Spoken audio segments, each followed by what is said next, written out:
ಶರೀರ ಬೂಡು ಹೋಗದ ಮುನ್ನ, ಹಲ್ಲು ಹೋಗಿ ಬೆನ್ನು ಬಾಗಿ ಅನ್ಯರಿಗೆ ಅಂಗಾಗದ ಮುನ್ನ, ಕಾಲ ಮೇಲೆ ಕೈಯ ನೂರಿ ಕೋಲು ಹಿಡಿಯದ ಮುನ್ನ, ಮೃತ್ಯು ಮುಟ್ಟದ ಮುನ್ನ, ಮುಪ್ಪಿಂದೊಪ್ಪ ಒಳಿಯದ ಮುನ್ನ, ಪೂಜಿಸು ನಮ್ಮ ಕೂಡಲ ಸಂಗಮ ದೇವನು.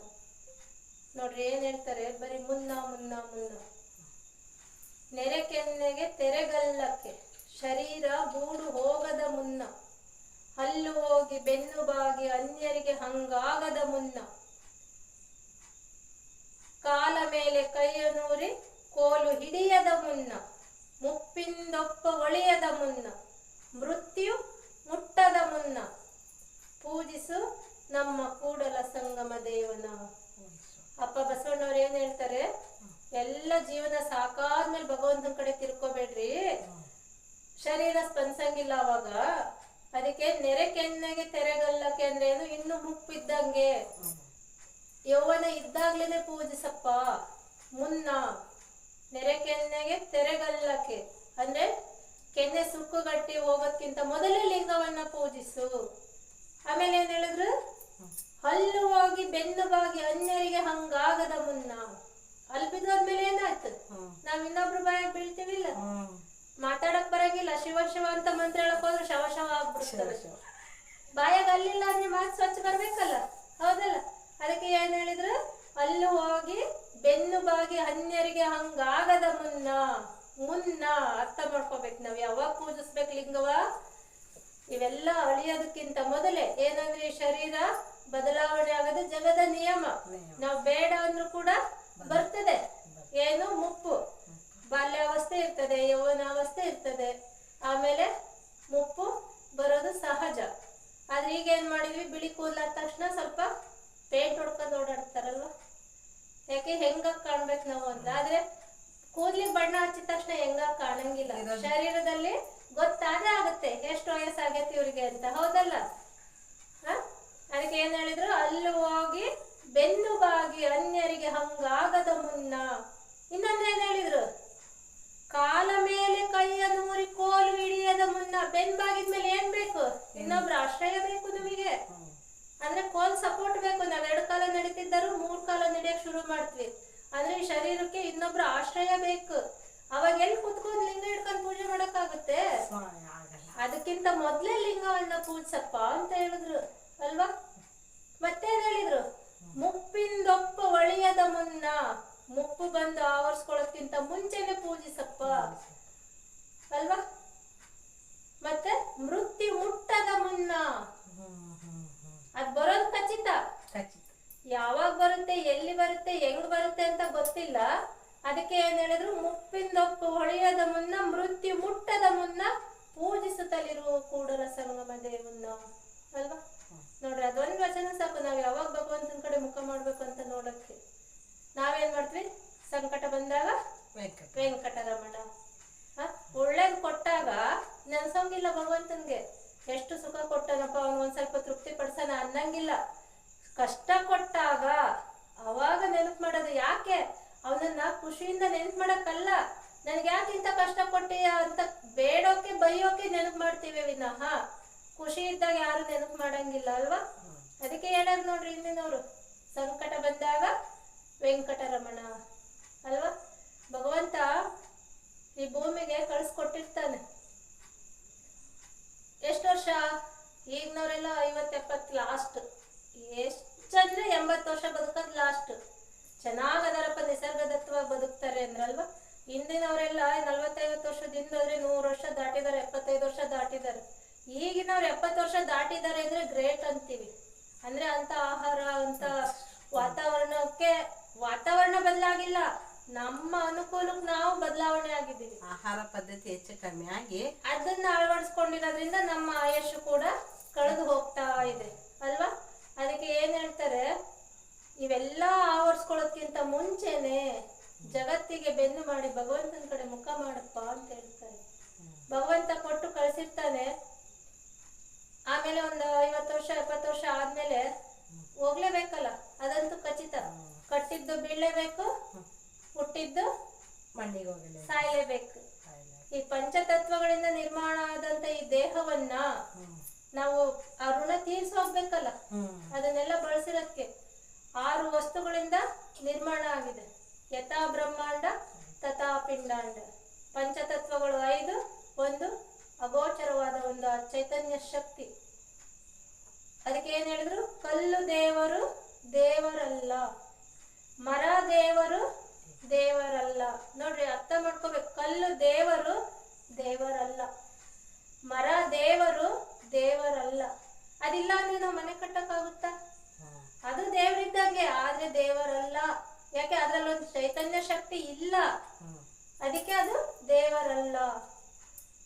ಮತ್ತೆ ಪಂಚಲೋಹದಿಂದ ಮಾಡಿದ ದೇವರುಗಳು ಕೂಡ ದೇವರಲ್ಲ. ನಾವೇನ್ ಬರೀ ಮರ ಕಲ್ಲು ಅವ ಅಷ್ಟೇ ಅಲ್ಲ, ಪಂಚಲೋಹದಿಂದ ಮಾಡಿದ ದೇವರುಗಳು ಕೂಡ ದೇವರಲ್ಲ. ಅಷ್ಟೇ ಅಲ್ದೇನೆ ಕಾಶಿ, ಕೇದಾರ, ಶ್ರೀಶೈಲ, ಅಷ್ಟಷಷ್ಠಿ ಪುಣ್ಯ ಕ್ಷೇತ್ರಗಳಲ್ಲಿರುವ ದೇವರುಗಳು ಕೂಡ ದೇವರಲ್ಲ. ಹೇಳ್ತವಲ್ಲ, ಈ ಊರಾಗಿನ ದೇವರೆಲ್ಲ ಸಾಕಾಗಿ ದೂರದ ಗುಡ್ಡ ಕಣ್ಣಿಗೆ ನುಣ್ಣಗೆ ಹುಡುಕೊಂಡು ಹೋಗ್ತೀವಲ್ವ. ಆ ಸೌದತ್ತಿ ಎಲ್ಲ ಮುಗೋದ್ರೆ ಒಳ್ಳೇದಾಗುತ್ತೆ, ಧರ್ಮಸ್ಥಳಕ್ಕೆ ಹೋದ್ರೆ ಒಳ್ಳೇದಾಗುತ್ತೆ. ಪಂಚಲೋಹದಿಂದ ಮಾಡಿದ ದೇವರುಗಳು ಕೂಡ ದೇವರಲ್ಲ. ನಾವೇನ್ ಬರೀ ಮರ ಕಲ್ಲು ಅವ ಅಷ್ಟೇ ಅಲ್ಲ, ಪಂಚಲೋಹದಿಂದ ಮಾಡಿದ ದೇವರುಗಳು ಕೂಡ ದೇವರಲ್ಲ. ಅಷ್ಟೇ ಅಲ್ದೇನೆ ಕಾಶಿ, ಕೇದಾರ, ಶ್ರೀಶೈಲ, ಅಷ್ಟಷಷ್ಠಿ ಪುಣ್ಯ ಕ್ಷೇತ್ರಗಳಲ್ಲಿರುವ ದೇವರುಗಳು ಕೂಡ ದೇವರಲ್ಲ. ಹೇಳ್ತವಲ್ಲ, ಈ ಊರಾಗಿನ ದೇವರೆಲ್ಲ ಸಾಕಾಗಿ ದೂರದ ಗುಡ್ಡ ಕಣ್ಣಿಗೆ ನುಣ್ಣಗೆ ಹುಡುಕೊಂಡು ಹೋಗ್ತೀವಲ್ವ. ಆ ಸೌದತ್ತಿ ಎಲ್ಲ ಮುಗೋದ್ರೆ ಒಳ್ಳೇದಾಗುತ್ತೆ, ಧರ್ಮಸ್ಥಳಕ್ಕೆ ಹೋದ್ರೆ ಒಳ್ಳೇದಾಗುತ್ತೆ, ಕುಕ್ಕೆ ಸುಬ್ರಹ್ಮಣ್ಯಂಗೆ ಹೋದ್ರೆ ಒಳ್ಳೇದಾಗುತ್ತೆ, ಹುಡುಕೊಂಡು ಹೋಗ್ತೀವಲ್ಲ. ಅದನ್ನು ಹೇಳ್ಯಾರಪ್ಪರು ಬಸವಣ್ಣವರು 12ನೇ ಶತಮಾನದಾಗ. ಏನಂತ? ಅಷ್ಟಷಷ್ಠಿ ಪುಣ್ಯ ಕ್ಷೇತ್ರಗಳಲ್ಲಿರುವ ದೇವರುಗಳು ಕೂಡ ದೇವರಲ್ಲ. ಹಾಗಾದ್ರೆ ಯಾವ್ದೋ ಒಂದ್ ದೇವ್ರು ಇರ್ಬೇಕಲ್ಲ. ಇದು ಯಾವ್ದು ದೇವ್ರಲ್ಲ ಅಂದ್ಮೇಲೆ ಒಂದ್ ದೇವ್ರು ಇರ್ಲೇಬೇಕಲ್ಲ. ಯಾವ್ದಪ್ಪ ಹಾಗಾದ್ರೆ ದೇವ್ರು? ತನ್ನ ತಾನರಿದೊಡೆ ತಾನೇ ಅಪ್ರಮಾಣ ನೋಡ ಕೂಡಲ ಸಂಗಮ ದೇವ ಅಂತ ಹೇಳಿದ್ರು. ಅದಕ್ಕೆ ಯಥಾ ಬ್ರಹ್ಮಾಂಡ ತಥಾ ಪಿಂಡಾಂಡ. ಈ ಪಿಂಡಾಂಡವನ್ನು ಅಧ್ಯಯನ ಮಾಡ್ಕೊಂಡ್ರೆ ಆ ಬ್ರಹ್ಮಾಂಡದ ಸೃಷ್ಟಿ ಅರ್ಥ ಆಗ್ತದೆ. ಅದಕ್ಕೆ 12ನೇ ಶತಮಾನದ ಶರಣರು ಏನ್ ಮಾಡಿದ್ರು ಅಂದ್ರೆ, ಬ್ರಹ್ಮಾಂಡವನ್ನ ಅರಿಯಕ್ ಹೋಗ್ಲಿಲ್ಲ ಅವರು. ಎಲ್ಲಾ ಧರ್ಮಗಳು ದೇವರನ್ನ ಹುಡುಕಿ ಮೇಲ್ ನೋಡ್ತವೆ, ಮೇಲದನ್ ದೇವ್ರು ಅಂತ. ಆದ್ರೆ ಶರಣರು ಏನ್ ಮಾಡಿದ್ರು? ನಿನ್ನಲ್ಲೇ ಅದನ್ನ ಹುಡುಕ್ಯಳಪ್ಪ ನೀನು. ಎನ್ನ ಕಾಲೇ ಕಂಬ ದೇಹವೇ ದೇಗುಲ ಶಿರವನ್ನ ಕಳಸವಯ್ಯ ಅಂದ್ರು. ದೇಹವನ್ನೇ ದೇಗುಲ ಮಾಡ್ಕೊಂಡ್ರು. ಯಾಕೆ ಅಂದ್ರೆ ಆ ಪಂಚಭೂತಗಳಿಂದ ಏನು ಸೃಷ್ಟಿಯಾಗಿದೆಯಲ್ಲ, ಆ ಸೃಷ್ಟಿ ಆಗಕ್ಕೆ ಒಂದು ಸೃಷ್ಟಿಕರ್ತ ಪರಮಾತ್ಮ ಅನ್ನೋದು ಒಂದು ಚೈತನ್ಯ ಶಕ್ತಿ ಏನಿದೆಯಲ್ಲ, ಅದು ಪರಮ ದೊಡ್ಡದು, ಅಗೋಚರವಾಗಿದ್ದು.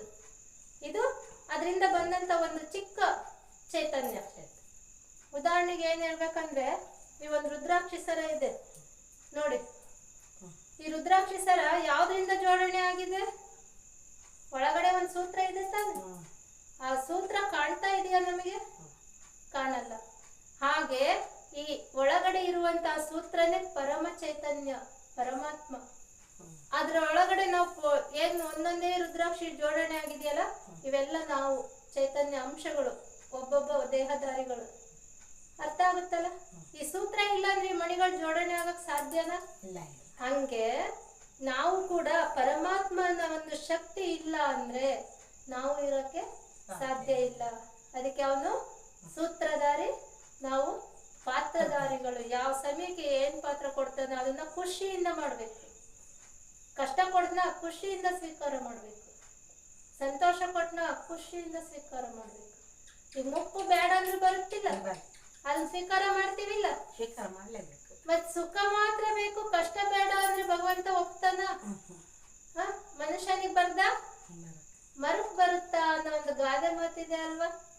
ಆದರೆ ಆ ಗಾದೆ ಮಾತನ್ನ ನಾವು ಆಡುವಾಗ ಅರ್ಥ ಮಾಡ್ಕೊಳಂಗ, ಬಾಯಿಂದ ಹೇಳ್ತೀವಿ ಬಿಟ್ರೆ ಕಷ್ಟ ಬಂದಾಗ ಭಗವಂತನ ನಿಂದನೆ ಮಾಡ್ತೀವಿ. ಎಲ್ಲದಿಯಪ್ಪ ನೀನಿಲ್ಲ, ನನಗಿಷ್ಟು ಕಷ್ಟ ಕೊಟ್ಟಾನೆ, ದೇವ್ರ ಪೂಜೆ ಅಲ್ಲಿ ಇನ್ಮೇಲೆ ದೇವ್ರ ತಿರುಗಿ ನೋಡಲ್ಲ ಅಲ್ವಾ? ಸಹಜ ಅಲ್ವಾ? ಆದ್ರೆ ನಾವು ಒಂದೊಂದು ಉಸಿರು ತಗೊಂಡು ಬಿಡ್ತೀವಿ ಅಂದಾಗ್ಲೂ ಕೂಡ ಭಗವಂತನ ಪ್ರೇರಣೆ ಇದೆ. ಅದಕ್ಕೆ ಉಸಿರು ಉಸಿರು ಜೊತೆಗೆ ನಾವು ಅವನ ನಾಮಸ್ಮರಣೆಯನ್ನ ಮಾಡ್ತಾ ಇರ್ಬೇಕು. ಅದಕ್ಕೆ ಭಗವಂತ ಏನ್ ಮಾಡ್ದ, ಇಷ್ಟು ವರ್ಷ ಆಗಿತ್ತೆ ನಾನು ಸೃಷ್ಟಿ ಮಾಡಿ, ಏನೇನ್ ಚೆನ್ನಾಗಿದೆಯೋ ಏನ್ ಚೆನ್ನಾಗಿಲ್ವೋ ಕೇಳೋಣ ಅಂತೇಳಿ ಎಲ್ಲ ಕರೆ ಕಳಿಸಿದ. ಭೂಲೋಕವನ್ನ ಸೃಷ್ಟಿ ಮಾಡಿ ಅಲ್ಲಿ ಏನ್ ಬೇಕಾದೆಲ್ಲನ್ನು ಸೃಷ್ಟಿ ಮಾಡಿ ಕರೆ ಕಳಿಸಿದಾಗ ಒಂದು ಪ್ರತಿನಿಧಿಕ ಪ್ರಾಣಿಗಳು ಒಂದೊಂದು ನವಿಲನ್ನು ಕರೆ ಕಳಿಸಿದ, ಹಸುವನ್ನು ಕರೆ ಕಳಿಸಿದ, ಮತ್ತೆ ಮೀನನ್ನು ಕರೆ ಕಳಿಸಿದ, ಅದ್ರ ಜೊತೆಗೆ ಮನುಷ್ಯನ್ನು ಕೂಡ ಕರೆ ಕಳಿಸಿದ. ಒಂದು ಕರೆಯೋಲೆ ಕಳಿಸ್ತಾರಲ್ವ, ಇಂಥವ್ರಿಗೆ ಬರಕ್ ಹೇಳಪ್ಪ ಅಂದ, ಆವಾಗ ಹೇಳಿದ್ದೆ ತಡ ಭಗವಂತ ಏನೋ ಆಸೆ ದುರಾಸೆ ಅಲ್ಲ ಭಗವಂತನಿಗೆ, ಮನುಷ್ಯನಿಗೆ ಭಗವಂತ ಕರೆ ಕಳ್ಸದಂದ್ರೆ ನನಗೆ ಏನ್ ಬೇಡಿಕೆಗಳಿದಾವ ಅವೆಲ್ಲ ಕೇಳ್ಬೇಕು ಅಂತೇಳಿ ಬರವಣಿಗೆ ಲಿಖಿಸ್ಕೊಂಡ. ಅವನು ಇಷ್ಟುದ್ದ ಪಟ್ಟಿ ಮಾಡ್ದ, ಎಲ್ಲ ಹೋದ್ರು. ಆಮೇಲೆ ಭಗವಂತ ಏನ್ ಮಾಡ್ದ, ಒಬ್ಬೊಬ್ಬರನ್ನ ಒಳಗ್ ಕರ್ದ. ಫಸ್ಟಿಗೆ ಕೋಗಿಲೆ ಕರ್ದ, ಪಕ್ಷಿಗಳಲ್ಲಿ ಕೋಗಿಲೆ ಕರ್ದ. ಅವಾಗ ಏನಪ್ಪ ನಾನು ಸೃಷ್ಟಿ ಮಾಡಿ ಬಂದ್ಬಿಟ್ಟೆ, ಹೆಂಗಿದೆ ನನ್ನ ಜಗತ್ತು ಅಂತ ಕೇಳ್ತಾರೆ. ನಿನ್ನ ಜಗತ್ತು ಅಂದ್ರೆ ಹೇಳ್ಬೇಕ ತಂದೆ, ನಾನು ಆಡ್ತಾ ಇರ್ತೀನಿ ಅದನ್ನು ವರ್ಣಿಸಕ್ಕೆ ಆಗದೆ ಇದ್ದುದಕ್ಕೆ ಆ ವಸಂತದ ಮಾವಿನ ಚಿಗುರಿನಲ್ಲಿ ಆಡ್ತಾ ಇರ್ತೀನಿ ಅಂತ ಹೇಳಿತ್ತು. ಏನ್ ಹೇಳಿ, ನಾನು ಹೇಳಕ್ಕೆ ಪದಗಳ ಸಾಲದಾಗಿ ಆಡ್ತಾನೆ ಇರ್ತೀನಿ ಅಂತ ಹೇಳಿತ್ತು. ಮತ್ತೆ ಮೀನ ಕರ್ದ, ಶೀತ ಆಗುತ್ತೆ ಅನ್ಸುತ್ತಲ್ಲ, ಅದು ವಿಡಿಯೋ ಕಳಿಸ್ತೀನಿ ಬಿಡ್ರಿ, ನೀವು ಅದನ್ನೇನ್ ಮಾಡ್ಬೇಡ್ರಿ, ಅಲ್ಲಾಗಿರುತ್ತಲ್ಲ ಕಳಿಸ್ತೀನಿ. ಆಮೇಲೆ ಮೀನ ಕರ್ದ, ಮೀನನ್ನ ಕೇಳ್ದ ಭಗವಂತ, ಮೀನನ್ನ ಕರ್ದ. ಮೀನ್ ಹೇಳ್ತು, ಏನಪ್ಪಾ ಹೆಂಗಿದೆ ನನ್ನ ಸೃಷ್ಟಿ, ಏನಾದ್ರು ತಪ್ಪುಗಳಾಗಿದೇನಪ್ಪಾ ಅಂತ ಭಗವಂತ ಕೇಳಿದ್ರೆ, ಮೀನು ಹೇಳ್ತು, ಏನು ಜುಳು ಜುಳು ನೀರು, ನಾನು ಈಜ್ತಾ ಇರ್ತೀನಿ ಖುಷಿಯಿಂದ, ಎಷ್ಟು ಆನಂದ ಇದೆ ಆ ಸಾಗರದಲ್ಲಿ, ನೀನು ಬಂದ್ರೆ ನಿನ್ ಸ್ವರ್ಗವೇ ಬೇಡಾದಿತ್ತು ಅಂತ. ಮೀನು ಅಷ್ಟು ಆನಂದ ಇದೆ, ಅದನ್ನ ಅನುಭವಿಸ್ತೀನಿ, ಈಜ್ತಾ ಇರ್ತೀನಿ ಅಂತ. ಏನು ಸಾಗರ, ಏನು ಜುಳು ಜುಳು ಹರಿಯೋ ನೀರು ಅಂತ. ಹೌದಾ, ಹಂಗಾರೆ ಇಷ್ಟು ಚೆನ್ನಾಗಿದ್ಯಾ, ಒಳ್ಳೇದಪ್ಪ, ಹಂಗಾರೆ ನಾನೇನು ತಪ್ಪು ಮಾಡಿಲ್ವಲ್ಲ ಅಂತ ಅಂದೆ. ಆಮೇಲೆ ಲಾಸ್ಟಿಗೆ ಉಳಿದಿದ್ದೆ ಮಂಚನ್ನ ಕರೆದ್ರ. ಮಂಚ ಏನ್ ಮಾಡ್ದ, ಇಷ್ಟದ ಪಟ್ಟಿ ಬರ್ಕೊಂಡು ಹೊತ್ಕೊಂಡು ಹೋಗಿದ್ದ. ಅಲ್ಲಿ ಹೋಗಿ ಮುಂದಿಲ್ಲತಿ ಸುಸ್ತಾದ, ಅವ್ನು ಹೊತ್ಕೊಂಡು ಹೋಗಿದ್ ಬೇಡಿಕೆಗಳನ್ನೆಲ್ಲ. ಆಮೇಲೆ ಏನಪ್ಪ ಇದು ಅಂದ ಭಗವಂತ. ಆಮೇಲೆ ಏನು ಇಳಿಸ್ಬೇಡ ತಡಿಯೋದು ಅಂತ ಅನ್ನ.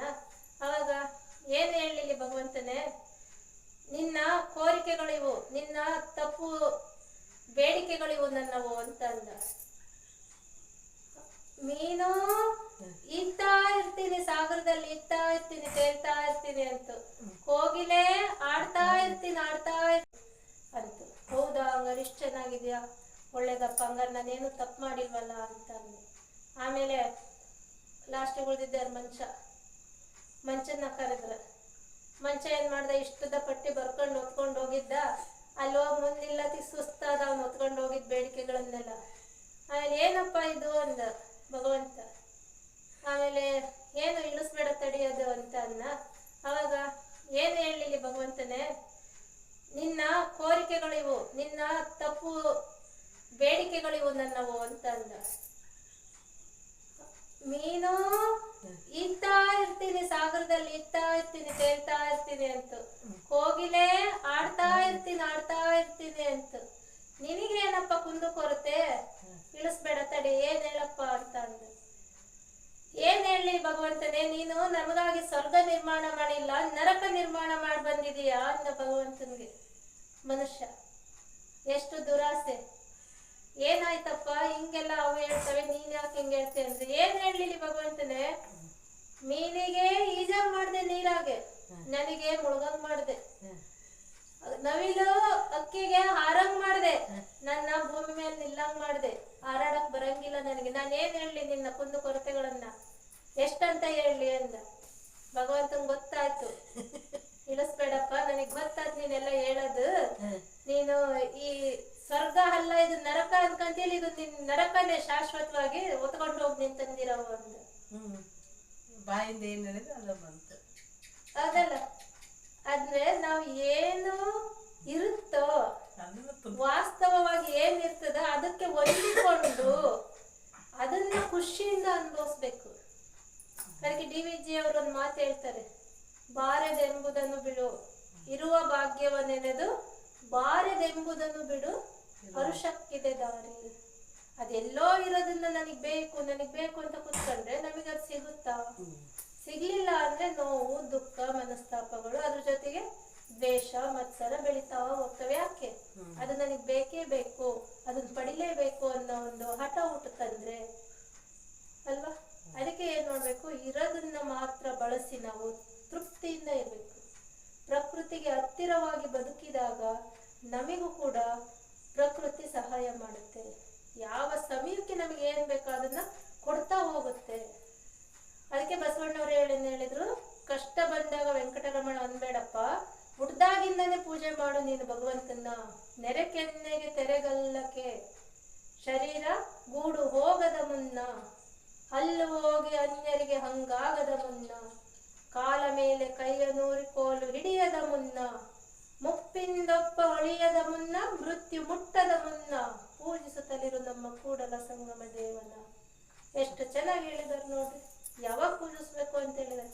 ಮತ್ತೆ ಅವ್ರು ಏನ್ ಮಾಡಿದ್ರು, ಹುಟ್ಟಿದ ಮೇಲೆ ಪೂಜೆ ಮಾಡು ಅಂತ ಹೇಳಿಲ್ಲ, ಹುಟ್ಟೋದಕ್ಕಿಂತ ಮೊದಲೇ ಗರ್ಭದಲ್ಲಿದ್ದಾಗಲೇ ಗರ್ಭಸ್ಥ ಶಿಶುವಿಗೆ ಲಿಂಗ ತತ್ವೋಪದೇಶ, ಏನ್ ಸೀಮಂತ ಅಂತ ಮಾಡ್ತಾರಲ್ಲ, ಅದು ಇವತ್ತಿನ ಒಂದು ಕಾರ್ಯಕ್ರಮ ಅಲ್ಲ, 12ನೇ ಶತಮಾನದಲ್ಲಿ ಇರುವಂತ ಪದ್ಧತಿ ಅದು. ಆದರೆ ಇವತ್ತಿನ ದಿನಮಾನಗಳಲ್ಲಿ ಏನಾಗಿದೆ, ಅದರ ಅರ್ಥ ಗೊತ್ತಿಲ್ಲದೆ ಸೀಮಂತ, ಹೂ ಮುಡ್ಸೋ ಕಾರ್ಯಕ್ರಮ, ಸೀರೆ ಉಡ್ಸೋ ಕಾರ್ಯಕ್ರಮ ಅಂತ ಹೇಳ್ತಾರೆ ಅಲ್ವಾ? ಅದರ ಪರಿಪೂರ್ಣ ಅರ್ಥವನ್ನ ತಿಳ್ಕೊಂಡು ಆ ಅರ್ಥ ಸಹಿತವಾಗಿ ನಿಯಮಬದ್ಧವಾಗಿ ಅದನ್ನ ಮಾಡಿದಾಗ ಆ ಹೊಟ್ಟೆಯಲ್ಲಿರ್ತಕ್ಕಂಥ ಗರ್ಭದಲ್ಲಿರ್ತಕ್ಕಂಥ ಶಿಶುವಿಗೆನೆ ಲಿಂಗದ ಬಗ್ಗೆ ತತ್ವ ಉಪದೇಶ ಮಾಡೋದು. ಈ ಪದ್ಧತಿಯನ್ನ ಬಸವಣ್ಣನವರು 12ನೇ ಶತಮಾನದಲ್ಲಿ ಅಕ್ಕ ನಾಗಮ್ಮನವರು ಗರ್ಭವತಿ ಇದ್ದಾಗ ಈ ಪದ್ಧತಿ ಮಾಡಿದ್ದಕ್ಕೆ ಚನ್ನಬಸವಣ್ಣವರು ಅಷ್ಟ ಚಿಕ್ಕ ವಯಸ್ಸಿನಲ್ಲಿ ಚಿನ್ಮಯ ಜ್ಞಾನಿ ಅಂತ ಹೆಸರು ತಗೊಂಡ್ರು. ಅಷ್ಟು ಜ್ಞಾನದಿಂದ ಹುಟ್ಟಿದ್ರು, ಅವ್ರ ಭೂಮಿಗೆ ಬಂದ್ರು. ಸಮ್ಯಕ್ ಜ್ಞಾನಿ ಅಂತ ಹೇಳ್ತಾರೆ ಆ ಸಂಸ್ಕಾರವನ್ನ ಕೊಟ್ಟಿದ್ದಕ್ಕೆ. ಅದಕ್ಕೆ ಈಗಲೂ ಕೂಡ ಅದು ಪದ್ಧತಿ ಇದೆ, ಆದ್ರೆ ಅರ್ಥ ಇಲ್ಲದೆ ಮಾಡ್ತಾ ಹೋಗ್ತಾ ಇದ್ದಾರೆ. ಅದನ್ನ ಅರ್ಥ ತಿಳ್ಕೊಂಡು ಮಾಡ್ಬೇಕು. ನಾನು ಕೆಲವು ಕಡೆ ಮಾಡಿಸಿದ್ದೀನಿ, ಮಾಡಿಸಿದವ್ರಿಗೆ ಒಳ್ಳೇದೇ ಆಗಿದೆ. ಅದನ್ನ ಹೆಂಗ್ ಮಾಡಿಸ್ಬೇಕು ಅಂದ್ರೆ ಅದು ಒಂದೊಂದು ಇದೆ ಸಂಕೇತವಾಗಿ. ಹೂ ಮುಡ್ಸೋ ಕಾರ್ಯಕ್ರಮ ಅಂತ ಯಾಕೆ ಕರೀತಾರೆ ಅಂದ್ರೆ, ಆ ಗರ್ಭದಲ್ಲಿರುವಂತ ಶಿಶುವಿನ ಮುಖ ಹೂವಿನ ಹಾಗೆ ಅರಳಲಿ ಅನ್ನೋ ಒಂದು ಸಾಂಕೇತಿಕವಾಗಿ ಹೂ ಮುಡ್ಸೋ ಕಾರ್ಯಕ್ರಮ ಅಂತ ಕರೀತಾರೆ. ಆ ಗರ್ಭದಲ್ಲಿ ಆ ಶಿಶುವನ್ನು ಹೊತ್ತಂತ ತಾಯಿ ಮುಖ ಸುಗಂಧ ಪೂರಿತ ನಗೆಯನ್ನು ಕೂಡಿರಲಿ ಅನ್ನೋ ಸಾಂಕೇತಿಕವಾಗಿ ಹೂ ಮುಡ್ಸೋ ಕಾರ್ಯಕ್ರಮ ಅಂತ ಕರೀತಾರೆ. ಹಾಗೆ ಕುಪ್ಪಸ ತೊಡಿಸೋದು ಅಂತ ಹೇಳ್ತಾರಲ್ವಾ, ಕುಪ್ಸ ತೊಡಿಸೋ ಕಾರ್ಯಕ್ರಮ ಅಂತ ಹಳ್ಳಿ ಕಡೆ ಈಗಲೂ ಅದು ಭಾಷೆ ಇದೆ. ಅದೇನಂದ್ರೆ ಆ 8ನೇ ತಿಂಗಳಲ್ಲಿ ಯಾಕೆ ಮಾಡ್ತಾರೆ ಅಂದ್ರೆ, ಅಷ್ಟಾವರಣ ಅನ್ನೋ ಕುಪ್ಪಸವನ್ನ ತೊಡಿಸೋ ಕಾರ್ಯಕ್ರಮ. ಈ ಜಗತ್ತಿನ ಉಲುಹುಗಳ ಮಾಯಾವರಣವನ್ನ ಬಿಡಿಸಿ ಅಷ್ಟಾವರಣ ಅನ್ನೋ ಕುಪ್ಪಸವನ್ನ ತೊಡಿಸುವಂತ ಕಾರ್ಯಕ್ರಮ. ಅಷ್ಟಾವರಣ ಅಂದ್ರೆ ಗುರು, ಲಿಂಗ, ಜಂಗಮ, ವಿಭೂತಿ, ರುದ್ರಾಕ್ಷಿ, ಮಂತ್ರ, ಪಾದೋದಕ, ಪ್ರಸಾದ. ಈ 8 ಗುಣಗಳನ್ನ, ಇದು 8 ತತ್ವಗಳನ್ನ ಅದಕ್ಕೆ ಉಪದೇಶ ಮಾಡೋದು, ತಿಳಿಸೋದು, ಧಾರಣೆ ಮಾಡೋದು. ಅದಕ್ಕೆ ಗರ್ಭಸ್ಥ ಶಿಶುವಿಗೆ ಲಿಂಗ ತತ್ವ ಉಪದೇಶ ಅಂತ ಅದ್ರ ಹೆಸರು. ಸೀಮಂತ ಅಂತ ಕರೆಯಲ್ಲ, ಹೂ ಮುಡ್ಸೋದು ಅಂತ ಕರೆಯಲ್ಲ. ಗರ್ಭದಲ್ಲಿರ್ತಕ್ಕಂಥ ಮಗುವಿಗೆ ಲಿಂಗದ ಬಗ್ಗೆ ತತ್ವ ಉಪದೇಶ ಮಾಡೋದು. ಅದು 8ನೇ ತಿಂಗಳಲ್ಲೇ ಯಾಕೆ ಮಾಡ್ತಾರೆ ಅಂದ್ರೆ, ಆ ಸಮಯದಲ್ಲಿ ತಾಯಿ ಏನು ಆಕ್ಟಿವಿಟಿ ಇರುತ್ತೋ, ಏನನ್ನ ನೋಡೋದು, ಏನನ್ನ ಕೇಳೋದು ಮಾಡುತ್ತೋ ಅದನ್ನೆಲ್ಲ ಮಗು ಗ್ರಹಿಸುತ್ತೆ. ಆ ಮಗುವಿನ ಮನಸ್ಸು ಹೆಂಗಿರುತ್ತೆ ಅಂದ್ರೆ, ಈ ಮಾಯಾವರಣದ ಜಗತ್ತಿಗಿನ್ನೂ ಬಂದಿರಲ್ಲ, ಇಲ್ಲಿ ನಡೀತಕ್ಕಂಥ ಯಾವುದೇ ಉಲುಹುಗಳು ಆ ಮಗುವಿನ ಮೇಲೆ ಬಿದ್ದಿರಲ್ಲ ಪರಿಣಾಮ. ಅವಾಗ ಅಲ್ಲಿ ಬಿಳಿ ಆಳೆ ತರ ಇರುತ್ತೆ ಮನಸ್ಸು, ಮೈಂಡು ಎಲ್ಲ. ಆ ಸಮಯದಲ್ಲಿ ನಾವೇನು ತತ್ವ ಉಪದೇಶ ಮಾಡ್ತೀವಲ್ಲ ಅದು ಅಲ್ಲಿ ರೆಕಾರ್ಡ್ ಆಗುತ್ತೆ. ಆ ಭೂಮಿಗೆ ಬಂದ್ಮೇಲೆ ಏನಿದೆಯಲ್ಲ ಅದರಂತೆ ಕ್ರಿಯಾರೂಪಕ್ಕೆ ತಾನೇ ಬರ್ತದೆ. ಅದಕ್ಕೆ ಒಂದು ಏನ್ ಹೇಳ್ತಾರೆ ಗೊತ್ತಾ, 3 ವರ್ಷದಲ್ಲಿ ಕಲ್ತಿದ್ದು 100 ವರ್ಷದ ತನಕ ಅಂತ. ಆ ವಯಸ್ಸಲ್ಲಿ ಕೊಟ್ಟಂತ ಸಂಸ್ಕಾರ 100 ವರ್ಷ ಆದ್ರೂ ಮರೆಯಲ್ಲ. ಆ ವಯಸ್ಸಲ್ಲಿ ಏನೂ ಗೊತ್ತಿಲ್ಲದೆ ಇರುವಂತ ವಯಸ್ಸಲ್ಲಿ ನಾವು ಹೇಳ್ಕೊಟ್ಟಿದ್ದು ಅದೇ ಸತ್ಯ ಅಂತ ನಂಬ ಗರ್ಭದಲ್ಲಿದ್ದಾಗಲೇ ಈ ಪದ್ಧತಿ ಅಂದ್ರೆ ಆ ಸಮಯದಲ್ಲಿ ತಾಯಿ ಏನು ಆಕ್ಟಿವಿಟಿ ಇರುತ್ತೋ, ಏನನ್ನ ನೋಡೋದು, ಏನನ್ನ ಕೇಳೋದು ಮಾಡುತ್ತೋ ಅದನ್ನೆಲ್ಲ ಮಗು ಗ್ರಹಿಸುತ್ತೆ. ಆ ಮಗುವಿನ ಮನಸ್ಸು ಹೆಂಗಿರುತ್ತೆ ಅಂದ್ರೆ ಈ ಮಾಯಾವಾಣದ ಜಗತ್ತಿಗಿನ್ನೂ ಬಂದಿರಲ್ಲ, ಇಲ್ಲಿ ನಡೀತಕ್ಕಂಥ ಯಾವುದೇ ಉಲ್ಹುಗಳು ಆ ಮಗುವಿನ ಮೇಲೆ ಬಿದ್ದಿರಲ್ಲ ಪರಿಣಾಮ. ಅವಾಗ ಅಲ್ಲಿ ಬಿಳಿ ಆಳೆ ತರ ಇರುತ್ತೆ ಮನಸ್ಸು, ಮೈಂಡು ಎಲ್ಲ. ಆ ಸಮಯದಲ್ಲಿ ನಾವೇನು ತತ್ವ ಉಪದೇಶ ಮಾಡ್ತೀವಲ್ಲ ಅದು ಅಲ್ಲಿ ರೆಕಾರ್ಡ್ ಆಗುತ್ತೆ. ಆ ಭೂಮಿಗೆ ಬಂದ್ಮೇಲೆ ಏನಿದೆಯಲ್ಲ ಅದರಂತೆ ಕ್ರಿಯಾರೂಪಕ್ಕೆ ತಾನೇ ಬರ್ತೈತೆ. ಅದಕ್ಕೆ ಒಂದು ಏನ್ ಹೇಳ್ತಾರೆ ಗೊತ್ತಾ, 3 ವರ್ಷದಲ್ಲಿ ಕಲ್ತಿದ್ದು 100 ವರ್ಷದ ತನಕ ಅಂತ. ಆ ವಯಸ್ಸಲ್ಲಿ ಕೊಟ್ಟಂತ ಸಂಸ್ಕಾರ 100 ವರ್ಷ ಆದ್ರೂ ಮರೆಯಲ್ಲ. ಆ ವಯಸ್ಸಲ್ಲಿ ಏನೂ ಗೊತ್ತಿಲ್ಲದೆ ಇರುವಂತ ವಯಸ್ಸಲ್ಲಿ ನಾವು ಹೇಳ್ಕೊಟ್ಟಿದ್ದು ಅದೇ ಸತ್ಯ ಅಂತ ನಂಬುತ್ತೆ. ಅದಕ್ಕೆ ನಾವು ಚಿಕ್ಕ ಮಗು ಇದ್ದಾಗಲೇ, ಇನ್ನು ಗರ್ಭದಲ್ಲಿದ್ದಾಗಲೇ ಈ ಪದ್ಧತಿಗಳನ್ನು ಮಾಡ್ತಾ ಹೋಗ್ಬೇಕು, ಸಂಸ್ಕಾರವನ್ನ ಕೊಡಬೇಕು. ಅದು ಶರಣ ಸಂಸ್ಕೃತಿಯ ಸಂಸ್ಕಾರವನ್ನ ಕೊಡಬೇಕು. ಈ ರೀತಿ ಕೊಡೋದ್ರಿಂದ ಮತ್ತೆ ಶರಣರು ಹುಟ್ಟಿ ಬರುವಂತ ಕಾಲ ಇದು. 12ನೇ ಶತಮಾನದಲ್ಲಿ ಆಗಿ ಹೋದಂತ ಶರಣರನ್ನೇನು ಹೆಸರು ಹೇಳ್ತೀವಲ್ಲ, ಈಗ 21ನೇ ಶತಮಾನದಲ್ಲಿ ಮತ್ತೆ ಹುಟ್ಟಿ ಬರುವಂತ ಕಾಲ ಇದು. ಯಾಕೆಂದ್ರೆ ಈ ಜಗತ್ತನ್ನ ಸರಿ ಮಾಡಿ ಮಾಡಿ ಮಾಡಿ ಎಲ್ಲರೂ ಹೋದ್ರು, ಮಾಡಕ್ಕಾಗಿಲ್ಲ, ಮಾಡಕ್ಕಾಗೋದೂ ಇಲ್ಲ. ಯಾಕೆ ಅಂದ್ರೆ ನಾವೆಲ್ಲ ಸರಿ ಮಾಡೋದ್ರೆ ಭಗವಂತ ನಿರುದ್ಯೋಗಿ ಆಗ್ಬಿಡ್ತಾನೆ, ಅವನಿಗೇನ್ ಕೆಲಸ ಮಾಡಕ್ಕೆ. ಅದಕ್ಕೆ ನೀನ್ ಹೋಗಪ್ಪ, ನೀನೊಂದ್ ಸ್ವಲ್ಪ ಸರಿ ಮಾಡ್ಬಾರಪ್ಪ, ನೀನಾದ್ಮೇಲೆ ನೀನ್ ಹೋಗಪ್ಪ, ಇನ್ನೊಬ್ಬ ನೀನೊಂದ್ ಸ್ವಲ್ಪ ಸರಿ ಮಾಡ್ಬಾರಪ್ಪ ಅಂತೇಳಿ ಎಲ್ಲರನ್ನು ಕಳಿಸ್ಕೊಡ್ತಾ ಇದ್ದಾರೆ ಆಯಾ ಸಮಯಕ್ಕೆ. ಈಗ ಮತ್ತೆ ಶರಣರು ಹುಟ್ಟಿ ಬರುವಂತ ಕಾಲದಲ್ಲಿ ಮತ್ತೆ ಆ ಒಂದು ಸಂಸ್ಕಾರ ಕೊಡೋದ್ರ ಮುಖೇನ ಆ ಶರಣರನ್ನ ಸ್ವಾಗತ ಮಾಡ್ಬೇಕು. ನಾವು ಆ ಸಂಸ್ಕಾರವನ್ನ ಅಳವಡಿಸ್ಕೋಬೇಕು. ಯಾಕೆಂದ್ರೆ ಬದುಕಿಗೆ ಬೇಕಾಗಿರುವಂತ ಎಲ್ಲ ಏನಿಲ್ಲ ಅನ್ನಂಗಿಲ್ಲ ವಚನ ಸಾಹಿತ್ಯದಲ್ಲಿ. ಹಾಗಾಗಿ ಇವತ್ತು ಜೀವಂತವಾಗಿದ್ದಾರೆ, ಅವ್ರ ಹೆಸರು ಹೇಳ್ತೀವಿ ಅಂದ್ರೆ ಅದು ಸತ್ಯ ಶುದ್ಧವಾಗಿರೋವಂಥದ್ದು, ಕತೆ ಪುರಾಣ ಅಲ್ಲ, ವಚನ. ಅವರು ನಡೆದಂತೆ ನುಡಿದಂತೆ ನಡೆದ್ರು, ಅದನ್ನ ಲಿಖಿಸಿಟ್ಟಾರಷ್ಟೇ. ವಚನ ಸಾಹಿತ್ಯದಲ್ಲಿ ಬದುಕಿಗೆ ಬೇಕಾದಂತ ಎಲ್ಲಾ ದಾರಿದು ಇದೆ, ಮಾರ್ಗನೂ ಇದೆ. ಅತ್ತೆ ವಚನ ಓದಿ ನಾವು ವಚನ ಮಾಡ್ಕೋಬೇಕು. 1000 ವಚನ ಬರ್ತಾವ, 100 ವಚನ ಬರ್ತಾವ, ಬರೀ ಹೇಳ್ಕೊಂತ ಹೋಗೋದಾಗಬಾರ್ದು. ಅದನ್ನ ಪಚನ ಮಾಡಿಕೊಂಡು ನಮ್ಮ ಜೀವನಕ್ಕೆ ಅಳವಡಿಸಿಕೊಂಡಾಗ ಶರಣರ ತರ ನಮ್ಮ ಬದುಕು ಕೂಡ ಬಂಗಾರ ಆಗ್ತದೆ. ಈಗ ಬಸವ ಜಯಂತಿ ದಿನ ಬಂಗಾರ ಕೊಂಡ್ರೆ ಒಳ್ಳೇದಾಗುತ್ತೆ ಅಂತಾರೆ. ಅರ್ಥ ಬಂಗಾರ ಕೊಳ್ಳೋದಲ್ಲ, ಬಂಗಾರದಂತ ಜೀವನವನ್ನ ಕಟ್ಕೋಬೇಕು. ಬಸವಣ್ಣವರು ಯಾವಾಗ ಹುಟ್ಟಿದ್ರು, ಯಾವಾಗ ಹೋದ್ರು ಅದನ್ನು ಚಿಂತನೆ ಮಾಡೋದಲ್ಲ. ನಾವು ಆ ಬಂದು ಹೋದ ಮಧ್ಯದಲ್ಲಿ ಯಾವ ತರ ಜೀವನವನ್ನ ನಡೆಸಿ ಸಮಾಜಕ್ಕೆ ಏನ್ ಬಿಟ್ಟೋದ್ರು ಅಂತ ಚಿಂತನೆ ಮಾಡ್ಬೇಕು. ನಾವು ರೂಪಿಸ್ಕೋಬೇಕು. ಅದೆಲ್ಲ ಅದನ್ನ ಅಳವಡಿಸ್ಕೊಂಡು ನಾವು ಬಂದ ಮೇಲೆ ನಾವೇನ್ ಬಿಟ್ಟು ಹೋಗ್ತೀವಿ ಅಂತ ಚಿಂತನೆ ಮಾಡ್ಬೇಕು.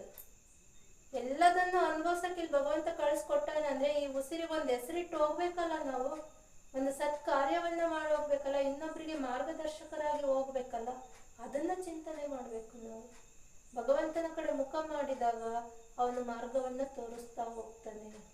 ಅದಕ್ಕೆ ಅಪ್ಪ ಬಸವಣ್ಣವ್ರು ಹೇಳಿದಾಗೆ ಕಷ್ಟ ಬಂದಾಗ ವೆಂಕಟರಮಣ ಅನ್ನೋದನ್ನ ಬಿಟ್ಟು ನೆರೆ ಕೆನ್ನೆಗೆ ಶರೀರ ಏನು ಕೆನ್ನೆ ಸುಕ್ಕುಗಟ್ಟಕ್ಕಿಂತ ಮೊದಲೇ ಪೂಜೆ ಮಾಡ್ಬೇಕು. ನೆರೆ ಕೆನ್ನೆಗೆ ಅಂದ್ರೆ ಬಿಳಿ ಕೂದ್ಲು, ನೆರೆ ಕೂದ್ಲು ಅಂತಾರಲ್ಲ, ಹಂಗೆ ಶರೀರ ಗೂಡು ಹೋಗದ ಮುನ್ನ, ಮುಪ್ಪಾವಸ್ಥೆಯಲ್ಲಿ ಏನಾಗುತ್ತೆ, ಮುದುಡುತ್ತಲ್ಲ, ಶರೀರ ಗೂಡು ಹೋಗದ ಮುನ್ನ, ಅಲ್ಲು ಹೋಗಿ ಅನ್ಯರಿಗೆ ಹಂಗಾಗದ ಮುನ್ನ, ಕಾಲ ಮೇಲೆ ಕೈಯ ನೂರಿ ಕೋಲು ಹಿಡಿಯದ ಮುನ್ನ. ಅಂದ್ರೆ ಇನ್ನೊಬ್ರಿಗೆ ನಾವು ಆಶ್ರಯ ಬೇಡೋದಕ್ಕಿಂತ ಮೊದಲೇ ಕೂತು ಲಿಂಗವನ್ನ ಪೂಜಿಸಪ್ಪ. ಅದು ಲಿಂಗ ಅರಿವಿನ ಕುರುಹು, ಕನ್ನಡಿ ಇದ್ದಾಗೆ ನಮ್ಮ ಅಂತರ ಚಕ್ಷುವನ್ನ, ಅರಿವನ್ನ, ಜ್ಞಾನೋದಯವನ್ನ ವಿಕಾಸ ಮಾಡ್ಕೊಳಕ್ಕೆ ಶಿವಯೋಗ ಮಾಡಪ್ಪ. ಪೂಜೆ ಮಾಡುವಂದ್ರೆ ನೀರ್ ಹಾಕಿದೆ ಹೂ ಮುಡಿಸ್ದೆ ಅಲ್ಲ, ದೃಷ್ಟಿಯೋಗ ಮಾಡ್ಬೇಕು, ಶಿವಯೋಗ ಮಾಡ್ಬೇಕು. ನಾವು ನೋಡೋದ್ರ ಮುಖ್ಯನೇ. ಲೌಕಿಕದ ಕನ್ನಡಿ, ಬಹಿರಂಗವಾದ ಕನ್ನಡಿಯಲ್ಲಿ ನಾವು ನೋಡ್ಕೊಂಡ್ರೆ ನಾವ್ ಹೇಗಿದೀವೋ ಆಗ ತೋರಿಸುತ್ತೆ. ನಾವ್ ಹಿಂಗ್ ಮಾಡಿರೋದು ಹಿಂಗೆ ಮಾಡ್ತೈತೆ, ನಾವ್ ಹಿಂಗ್ ಮಾಡಿರೋದು ಹಿಂಗೆ ಮಾಡ್ತೈತೆ. ಆದ್ರೆ ಈ ಅರಿವಿನ ಕನ್ನಡಿ ಏನಿದೆಯಲ್ಲ, ಅದನ್ನ ನೋಡ್ತಾ ನೋಡ್ತಾ ದೃಷ್ಟಿಯೋಗ ಮಾಡ್ತಾ ಮಾಡ್ತಾ ನಮ್ಮ 3ನೇ ಕಣ್ಣು, ಅರಿವಿನ ಕಣ್ಣು ಜಾಗೃತ ಆಗ್ತದೆ. ಅದನ್ನ ಅರಳಿಸ್ಕೊಳಕ್ಕೆ ಅರಿವಿನ ಕುರುಹು ಕೊಟ್ರು. ಅದ್ರ ಏನ್ ಮಾಡ್ತಾರೆ, ಅದು ದೇವರು ಅಂತ ಪೂಜೆ ಮಾಡಿ ಗೂಟಕ್ಕೋ ಜಗಲಿ ಮೇಲೋ ಬಿಡ್ತಾರೆ ಅಲ್ವಾ. ಅರಿವಿನ ಕುರುಹು ರಕ್ಷಾ ಕವಚ ಇದ್ದಂಗೆ ನಮಗೆ. ನಮ್ಮಲ್ಲಿ ನಾವೆಲ್ಲಿ ಹೋಗ್ತೀವಿ ಅಲ್ಲಿ ನಮ್ಮ ಅಂಗದ ಮೇಲಿದ್ರೆ, ಅವಾಗ್ಲೇ ಹೇಳಿದ್ನಲ್ಲ ಹಾಡು, ಬಾ ಬಸವಣ್ಣ ಬಾರೋ ಬಸವಣ್ಣ, ಅಂಗದ ಮೇಲೆ ಲಿಂಗವ ಕೊಟ್ಟ ಅಪ್ಪ ಬಸವನ ಆಡು ಇದು. ಬಾ ಬಸವಣ್ಣ ಬಾರೋ ಬಸವಣ್ಣ. ನೋಡ್ರಿ, ಯಾರನ್ನದೆ ಎಲ್ಲರಿಗೂ ಲಿಂಗ ಕೊಟ್ಟಾರಲ್ವ, ಕೊಟ್ಟ ಜಾತಿ ಭೇದ ಇಲ್ಲ. ಲಿಂಗ ಕಟ್ಟಿದವರೆಲ್ಲ ಲಿಂಗವಂತರು. ಇದ್ರಲ್ಲಾರ ಹುಟ್ಟಿ ಬಂದಿರು ನೀನು. ಲಿಂಗ ಕಟ್ಟಿದ್ಮೇಲೆ ಏನಾದ್ರು ಲಿಂಗ ಅಂತ ಅವನ ಮಕ್ಕಳು ತಾನೆ ನಾವೆಲ್ಲ. ಏನ್ ಹೇಳ್ತಾರೆ, ಕಾಗೆಯೊಂದಗಳ ಕಂಡಡೆ ಹೋಗಿ ಕರೆಯದೇ ತನ್ನ ಬಳಗವನ್ನೆಲ್ಲ. ಕಾಗೆ ಅನ್ನೋದೇನೊಂದು ಪಕ್ಷಿ ಇದೆಯಲ್ಲ, ಅದೆಲ್ಲ ನನ್ನ ಬಳಗ ಅಂತ ತಿಳ್ಕೊಳುತ್ತೆ. ಕೋಳಿ ಒಂದು ಕುಟುಕ ಕಂಡರೆ ಕೂಗಿ ಕರೆಯದೇ ತನ್ನ ಕುಲವನ್ನೆಲ್ಲವ. ಕೋಳಿ ಅನ್ನೋ ಪಕ್ಷಿ ಏನಿದೆಯಲ್ಲ, ಅದು ಆ ಆಕಾರ ಇರೋದೆಲ್ಲ ನನ್ನ ಕುಲ ಅಂತ ತಿಳ್ಕೊಳುತ್ತೆ ಅಲ್ವಾ. ಮಾನವ ಆದ್ಮೇಲೆ ಭಕ್ತಿ ಪಕ್ಷವಿಲ್ಲದಿದ್ದಡೆ ಕಾಗೆ ಕೋಳಿಗಿಂತ ಕರಕಷ್ಟ ಕೂಡಲ ಸಂಗಮ ದೇವ ಅಂತ ಹೇಳಿ. ಮಾನವರು ನಾವೆಲ್ಲ ಅಂದ್ಮೇಲೆ ನಾವೆಲ್ಲ ಒಂದೇ ಜಾತಿ ಅಂತ ಅನ್ಕೋಬೇಕಿಲ್ಲ. ಮಾನವ ಜಾತಿ ನಾವ್ ಹೇಳೋದಿಷ್ಟೇ. ನೀವ್ ಯಾವ ಜನ ಅಂತಾರೆ, ಪಶು ವರ್ಗ ಅಂತಲ್ಲ, ಮಾನವ ವರ್ಗ, ಮನುಕುಲ, ಮನುಷ್ಯ ಕುಲ ಅಷ್ಟೇ ಹೇಳೋದು. ಮಾನವ ಜಾತಿ ಯಾವ ಜಾತಿ? ಮಾನವ ಜಾತಿ, ಒಂದೇ ಜಾತಿ. ಆದ್ರೆ ಪಶು ಜಾತಿ ಅಂತ ಹೇಳಿದ್ರೆ ಪಶುಗೆ ಅದ್ರದ್ದೇ ಆದ ಜ್ಞಾನ ಇದೆ. ಪಶುಗಿಂತ ಕಡೆಯಾಗಿದ್ದೀವಿ ನಾವು. ಮಾನವರು ಪಶುಗಿಂತ ಕಡೆಯಾಗಿದ್ದೀವಿ. ಪಶು ಆದ್ರೂ ಅದು ಎಷ್ಟು ತಿನ್ಬೇಕೋ ಎಷ್ಟು ಗಳಿಸ್ಬೇಕು, ಗಳಿಸಂಗಿಲ್ಲ. ಅದು ಆಗಿನ ಸಮಯಕ್ಕಷ್ಟೇ ತಿಂದು ಇದ್ ಮಾಡ್ತೈತೆ. ಆದ್ರೆ ಮಾನವಗೆ ಪಶುಗಿಂತ ಹೆಚ್ಚು ಪಶು ವರ್ಗ ಅಂತಲ್ಲ, ಮಾನವ ವರ್ಗ, ಮನುಕುಲ, ಮನುಷ್ಯ ಕುಲ ಅಷ್ಟೇ ಹೇಳೋದು. ಮಾನವ ಜಾತಿ ಯಾವ ಜಾತಿ? ಮಾನವ ಜಾತಿ, ಒಂದೇ ಜಾತಿ. ಆದ್ರೆ ಪಶು ಜಾತಿ ಅಂತ ಹೇಳಿದ್ರೆ ಪಶುಗೆ ಅದ್ರದ್ದೇ ಆದ ಜ್ಞಾನ ಇದೆ. ಪಶುಗಿಂತ ಕಡೆಯಾಗಿದ್ದೀವಿ ನಾವು. ಮಾನವರು ಪಶುಗಿಂತ ಕಡೆಯಾಗಿದ್ದೀವಿ. ಪಶು ಆದ್ರೂ ಅದು ಎಷ್ಟು ತಿನ್ಬೇಕೋ ಎಷ್ಟು ಗಳಿಸ್ಬೇಕು, ಗಳಿಸಂಗಿಲ್ಲ. ಅದು ಆಗಿನ ಸಮಯಕ್ಕಷ್ಟೇ ತಿಂದು ಇದ್ ಮಾಡ್ತೈತೆ. ಆದ್ರೆ ಮಾನವಗೆ ಪಶುಗಿಂತ ಹೆಚ್ಚು ದುರಾಸೆ ಇದೆ. ಆಸೆ ಅಲ್ಲ, ದುರಾಸೆ. ಇವತ್ತಿಗೆ ನಾಳೆಗೆ ನನ್ನ ಮೊಮ್ಮಕ್ಳಿಗೆ ಮರಿ ಮಕ್ಳಿಗೆ ಆಗೋಷ್ಟು ಕೂಡಿಡ್ಬೇಕು ಅನ್ನೋ ಆಸೆ. ಅದಕ್ಕೆ ಭಗವಂತ ಏನಂದ, ನೀನ್ ನರಕದಲ್ಲೇ ಬಿದ್ದು ಸಾಯೋಗಪ್ಪ ಅಂತ ಕಳಿಸಿದ ಅಲ್ವಾ. ಯಾಕೆ? ಆಸೆ ಅಷ್ಟೇ ಅಲ್ಲದೆ ದುರಾಸೆಯನ್ನ ಇಟ್ಕೊಂಡಿದ್ದಕ್ಕೆ. ದುರಾಸೆ ಅಂದ್ರೆ ನೋಡ್ರಿ, ದೂರದ ಆಸೆ. ನಾಳೆ ಇವತ್ ಮಲಗುದಾರ ಹೇಳ್ತೀವೋ ಇಲ್ಲೋ ಗೊತ್ತಿಲ್ಲ, ನಾಳೆಗ್ ಬೇಕು, ನನ್ ಮೊಮ್ಮಕ್ಳಿಗೆ ಬೇಕು, ಮರಿ ಮಕ್ಳಿಗೆ ಬೇಕು ಅಂತ ಕೂಡಿಡೋ ಆಸೆ ಅಲ್ವಾ. ಅದಕ್ಕೆ ಎಷ್ಟು ಇರುತ್ತೋ ಅಷ್ಟು ಮಾಡ್ಬೇಕು. ಪಾತ್ರ ಮಾಡಕ್ ಬಂದಿದೀವಿ, ಮಾಡ್ಬೇಕು, ಅನ್ಭವಿಸ್ಬೇಕು, ಖುಷಿಯಿಂದ ಇರ್ಬೇಕು, 4 ಜನಕ್ಕೆ ಒಳ್ಳೇದ್ ಮಾಡ್ಬೇಕು. ರಾತ್ರಿ ಆಯ್ತಂದ್ರೆ ಎಲ್ಲ ಬದಿ ಒತ್ತಿ ಚಿಂತನೆ ಮಾಡ್ಕೋಬೇಕು. ಇವತ್ತು ಯಾರಿಗೆ ಎಷ್ಟು ನೋವು ಮಾಡಿದೆ, ಯಾರಿಗೆ ಎಷ್ಟು ಒಳ್ಳೇದ್ ಮಾಡಿದೆ, ಅದನ್ನ ನಮಗ್ ನಾವು ಪ್ರಶ್ನೆ ಮಾಡ್ಕೋಬೇಕು. ಪ್ಲಸ್ ಎಷ್ಟು, ಮೈನಸ್ ಎಷ್ಟು, ಅಂಕ ನಾವ್ ಎಷ್ಟು ಗಳಿಸಿದ್ವಿ ಅಂತ ಗೊತ್ತಾಗುತ್ತಲ್ಲ. ಒಳ್ಳೇದ್ ಎಷ್ಟು ಮಾಡಿದೀವಿ, ಮಾತಿನಿಂದನೇ ಎಷ್ಟು ಜನ ಕೊಂದಿದೀವಿ. ನೋವಾಗಂಗ್ ಮಾತಾಡಿದ್ರೆ ಅವ್ರ ಮನಸ್ಸು ಕೊಂದಂಗೆ ಅಲ್ವಾ. ನಾವು ಚೂರಿ ಚುಚ್ಚಿ ಕೊಲ್ಲೋದೇ ಅಲ್ಲ. ಅದಕ್ಕೆ ಅಪ್ಪ ಬಸವಣ್ಣವ್ರು ಒಂದೇ ವಚನ ಹೇಳಿದ್ರು ಫಸ್ಟಿಗೆ, ಸಪ್ತ ಸೂತ್ರಗಳ ವಚನ ಒಂದ್ ಅಳವಡಿಸ್ಕೊಂಡ್ರೆ ಸಾಕು. ನಾವು ಒಂದೊಂದು ಸೂತ್ರ 2 ವರ್ಷ ಅಳವಡಿಸ್ಕೊಂಡ್ರೆ ಸಾಕು. ನಾವು ಕಳಬೇಡ, ಕೊಲಬೇಡ, ಉಸಿಯ ನುಡಿಯಲು ಬೇಡ, ತನ್ನ ಬಣ್ಣಿಸಬೇಡ, ಇದಿರ ಅಳಿಯಲು ಬೇಡ ಅಲ್ವಾ. ಆ ಲೈನ್ ಅರ್ಥ ಮಾಡ್ಕೋಬೇಕು ನಾವು. ಇದೇ ಅಂತರಂಗ ಶುದ್ಧಿ, ಇದೇ ಬಹಿರಂಗ ಶುದ್ಧಿ, ಇದೇ ಕೂಡಲ ಸಂಗಮ ದೇವನೊಲಿಸುವ ಪರಿ. ಅಂದ್ರೆ ದಾರಿ, ಮಾರ್ಗ. ಅವನು ನೊಲಿಸ್ಕೊಳಕ್ ಮಾರ್ಗ ಏನಪ್ಪಾ ಅಂದ್ರೆ, ನಾವ್ ಇನ್ನೊಬ್ರಿಗೆ ನೋವಾಗಂಗ್ ನಡ್ಕೋಬಾರ್ದು, ಇನ್ನೊಬ್ರಿಗೆ ಸುಳ್ಳು ಹೇಳ್ಬಾರ್ದು, ಇನ್ನೊಬ್ರನ್ನ ಹಾಡ್ಕೋಬಾರ್ದು, ನಮ್ಮನ್ನ ನಾವು ಹೊಗಳ್ಕೋಬಾರ್ದು ಅಲ್ವಾ. ಅವಾಗ ಅವನು ಭಗವಂತ ನಮಗೆ ಒಲಿತಾನೆ. ನಮ್ಗೆ ಏನ್ ಹೇಳಿದ್ರು, ವೇದ ಪ್ರಿಯ ನೆಂಬರು ವೇದ ಪ್ರಿಯನಲ್ಲ ಶಿವನು, ನಾದ ಪ್ರಿಯನೆಂಬರು ನಾದ ಪ್ರಿಯನಲ್ಲ ಶಿವನು. ಹಾಗಾದ್ರೆ ಯಾರು? ಭಕ್ತಿ ಪ್ರಿಯ. ಶುದ್ಧವಾದ ನಿಷ್ಕಲ್ಮಶವಾದದಿಂದ ಭಕ್ತಿಯನ್ನ ಮಾಡಪ್ಪ ಅಂತ ಹೇಳೋದು ಅಲ್ವಾ. ಆ ಭಕ್ತಿಯಿಂದ ಅವನನ್ನ ನೆನೆದ್ರೆ, ಭಗವಂತನ ಕಡೆ ಮುಖ ಮಾಡಿದ್ರೆ, ನಾವು 1 ಹೆಜ್ಜೆ ಮುಖ ಮಾಡಿದ್ರೆ ಅವನು 10 ಹೆಜ್ಜೆ ನಮ್ ಕಡೆ ಇಟ್ಟು ಕೈ ಹಿಡ್ದು ಎತ್ಕೊಂತಾನೆ. ಎಲ್ಲವನ್ನೂ ಹೇಳಿದ್ದಾರೆ ಶರಣರು. ವಚನ ಓದಿದ್ರೆ ಏನಿಲ್ಲ ಅಂತ ಕೇಳ್ರಿ. ಯಾವ್ದು ಬೇಕು ಅದಕ್ಕೆಲ್ಲದಕ್ಕೂ ವಚನದ ಮೂಲಕ ಅಲ್ಲಿ ಹೇಳಿಟ್ಟಾರೆ. ಅದನ್ನ ಅಳವಡಿಸ್ಕೊಂಡು ಅದರಿಂದ ಫಲ ಪಡೆದಿದ್ದಕ್ಕೆ ಮುಂದಿನವ್ರಿಗೆ ಉಪಯೋಗ ಆಗ್ಲಿ ಅಂತ ಬರೆದಿಟ್ಟಾರೆ. ಅವ್ರು ಸುಮ್ಮನೆ ಬರ್ದಿಟ್ಟಿಲ್ಲ, ಅದನ್ನ ಅಳವಡಿಸ್ಕೊಂಡು ಅದರಿಂದ ಸವಿಯನ್ನ ಉಂಡ ಮೇಲೆ ಬರ್ದಿಟ್ಟಿರೋದು ಶರಣರು. ಅದಕ್ಕೆ ವಚನ ಅವ್ರ ಬಾಯಿಂದ ಬಂದಂತ ನುಡಿಯೋದು, ಅದರಂತೆ ನಡೆದ್ರು. ಒಳ್ಳೆದಾಗಲಿ.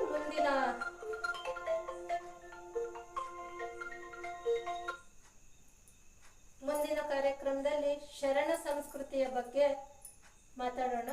ಶರಣು ಶರಣಾರ್ಥಿ. ಶರಣು ಶರಣಾರ್ಥಿ.